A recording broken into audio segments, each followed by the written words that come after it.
에너지의학적 치료 20번째는 빛, 즉 광자를 이용하여 세포 기능을 조절할 수 있는 광유전학인데 아직은 준비 단계로 라고 할 수 있지만 한번 살펴보겠습니다. 사실 인체의 세포들은 그냥 빛을 쪼여준다 해도 활성화되지 않습니다. 그런데 1970년대 과학자들이 빛을 쪼여주면은 예민하게 반응하는 박테리아를 발견했는데 그것은 크라미도모나스라는 녹조류의 단세포였습니다. 지금 여기에 크라미도모나스인데 빛을 쏘여주니까 이게 반응을 해서 움츠러드는 것을 볼 수가 있고 바로 이것이 크라미도모나스라는 단세포였습니다.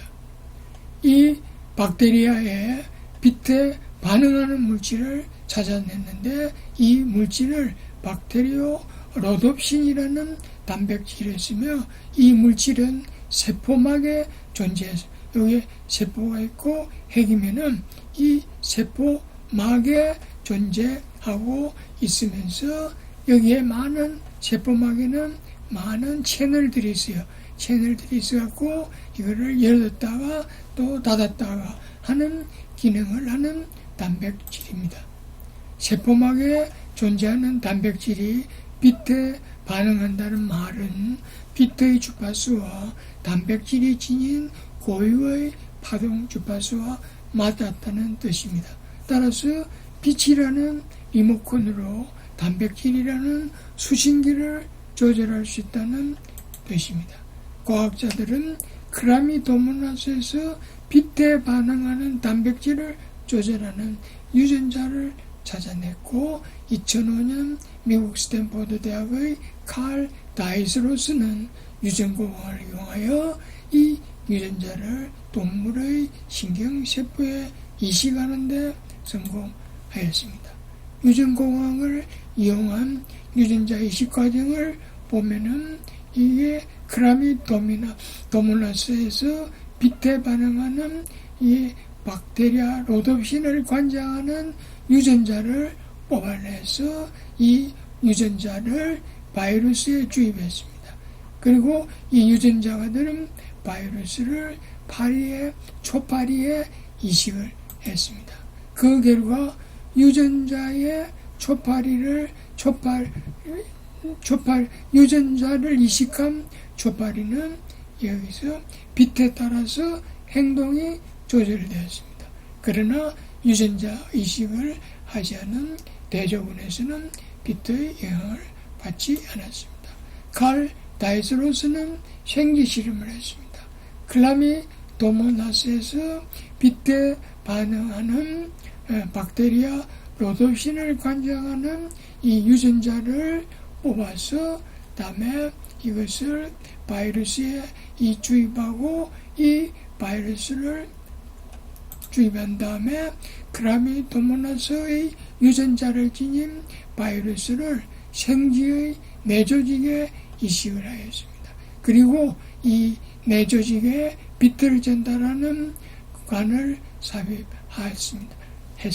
그 결과 빛의 조절에 의하여 이지가 조절에 의하여 신경세포가 조절되고 따라서 생지의 행동이 통제되었습니다. 다른 세포 및 동물에서도 빛에 반응한다는 사실이 확인됐습니다. 곤충이 움직이고 있다가 노란빛을 주니까 움직이지 않고 다음에 생지 심장 세포가 배양 중에 움직이고 있는데 청색을 비춰주니까 움직임이 멈추는 것이 확인되었습니다. 이러한 기술을 광유전학 옵토제네틱스라고 부릅니다. 현재 진행 중인 연구들로는 쥐를 대상으로 신경세포를 활성화시키는 방법도 연구하고 반대로 신경세포를 억제시키는 방법도 연구 중이며 우울증이나 파킨슨병을 앓고 있는 쥐 모델을 대상으로 빛으로 치료하는 방법을 연구 중에 있습니다. 다음 에너지학적 치료 21번째는 전자공급요법. 전자를 공급하여 질병을 치료하는 방식인데, 대체약을 전문하는 의사 중에는 거의 모든 병의 원인은 전자의 결핍이라고 말하는 사람이 있습니다. 따라서 전자를 공급하면 많은 병을 치료할 수 있다고 주장합니다. 그래서 전자를 공급하는 방법에 관하여 살펴보기로 하겠습니다. 첫 번째는 채식을 섭취하면 전자를 공급하게 됩니다. 독일의 과학자 호프는 식물에 대한 광자 방출에 관한 많은 연구를 토대로 우리가 먹는 식물성 음식이란 바로 전자를 섭취하는 과정이라고 하였습니다. 예를 들어 브로콜리는 탄산가스와 물 그리고 태양의 빛, 광자를 이용하여 광합성 작용을 거치면서 최종적으로 전자가 브로콜리에 저장된다고 하였습니다. 브로콜리에 저장된 전자는 우리가 먹이로 섭취해서 인체 내에서 분해되고 최종적으로 전자가 방사되는 것입니다.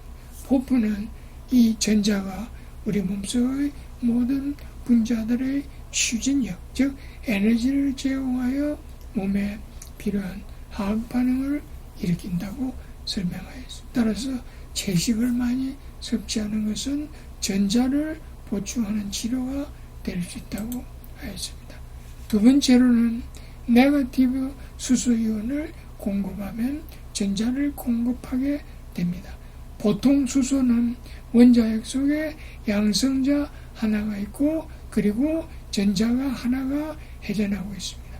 그런데 양성자는 하나인데 전자가 이거 말고 하나 더 추가되어 두 개의 전자가 존재하는 수소를 만들 수 있는데 이것을 네거티브 수소이온이라고 부릅니다.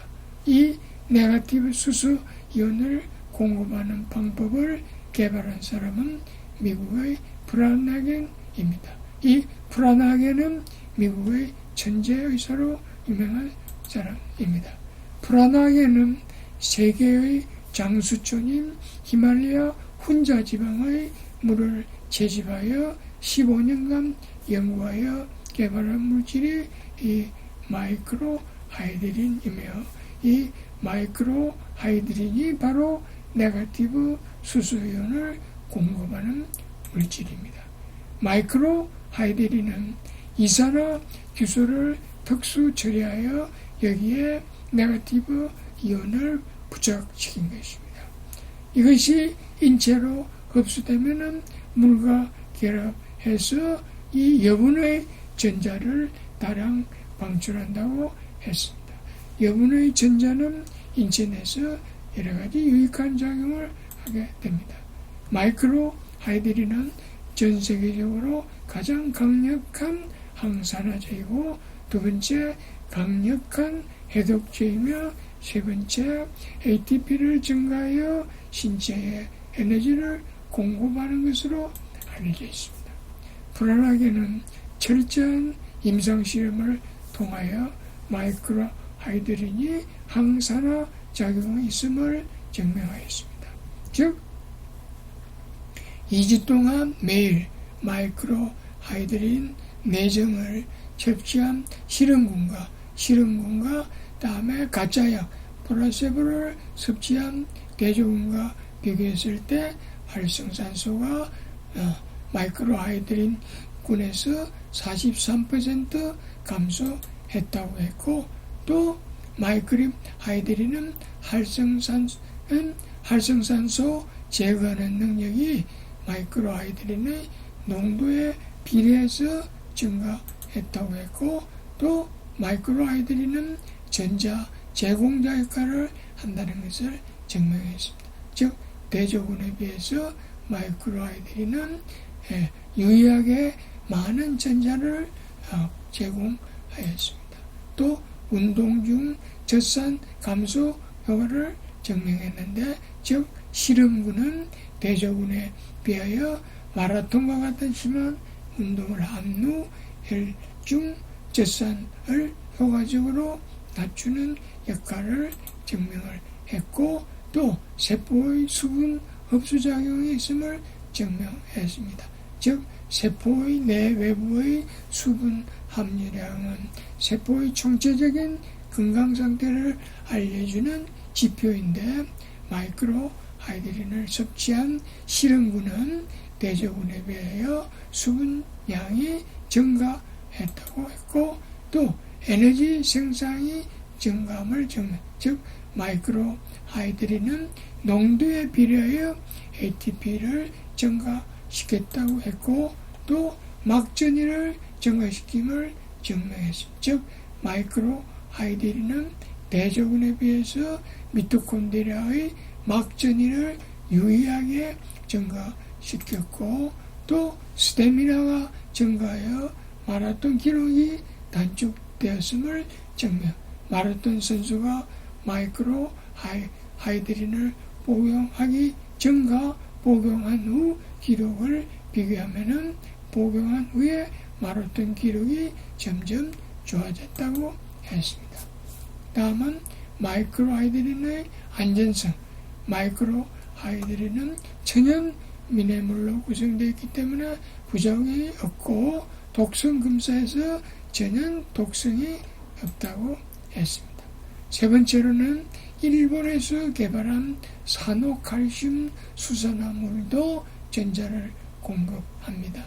일본 과학자 오이카오 다네아키는 다네아키의 부위는 난소암으로 죽기 전까지 기적의 물이라고 알려진 프랑스 루르드 샘물을 손에 떼지 않고 마심으로써 고통 없이 세상을 떠나는 것을 지켜보았습니다. 다네아키는 부인과 사별한 후 물에 관한 연구를 시작하였으며 이렇게 해서 개발한 물질이 산호칼슘 수소화물입니다. 산호칼슘 수소화물은 산호칼슘을 특수 처리하여 만듭니다. 이 산호칼슘은 수천 년 동안 해저 대작물이 축적되어 만들어진 것인데 이것을 학대에서 보면은 보시는 바와 같이 이런 구멍이 많고 이것을 스키마틱 그리면은 산호칼슘은 이렇게 구멍이 많이 있습니다. 그러면은 이 산호칼슘 수소화물을 만드는 공정을 살펴보면은 수소를 함유하고 있는 단백질과 다음에 탄수화물 용액을 혼합하여 혼합액을 만듭니다. 여기서 붉은색은 수소가 들어있다는 뜻이고요. 그래서 이 유기물 용액에다가 산호칼슘을 집어넣습니다. 그러면은 이 유기물의 성분이 이 산호칼슘의 많은 구멍 속으로 스며듭니다. 이때 유기물의 구성성분인 수소, 즉 빨간색도 구멍 속으로 들어갑니다.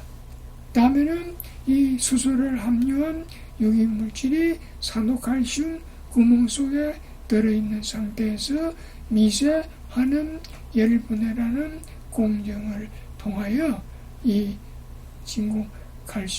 산호칼슘의 구멍을 진공에너지로 처리하게 됩니다. 진공에너지로 처리하는 과정에서 산호칼슘의 구멍 속에 들어있던 유기물은 분해되고 수소, 이 빨간색은 산호칼슘의 구멍에 부착되고 나머지 유기물들은 구멍 밖으로 나옵니다. 이때 진공 처리 과정에서 이 수소가 활성수소가 됩니다.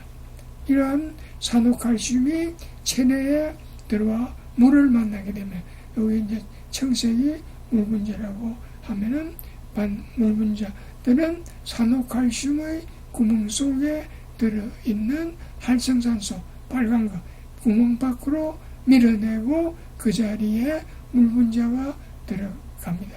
그래서 그 결과 활성산소 이게 빨간 것들이 구멍 밖으로 방출되어 몸속을 순환하게 되는 것입니다. 이렇게 해서 산호칼슘으로 방출된 활성수소, 즉 마이너스 수소이온이 몸에서 여러 가지 작용을 합니다.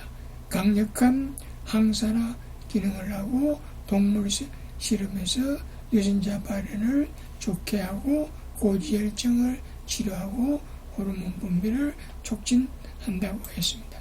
그리고 또 단해학기가 개발한 물 수소화 장치가 있는데 여기서 만들어진 물과 그다음에 수돗물을 비교해 봤는데 이 컵에는 수돗물 넣고 꽃들 담았고 여기는 이 수소 이 처리된 물을 넣고 그다음에 꽃들 넣고 21일 후에 비교했는데 수돗물에 넣은 거는 시들었는데 처리한 물에 넣은 거는 봉오리가 새로 생겨났다고 했습니다. 그만큼 좋다는 뜻이 되겠습니다.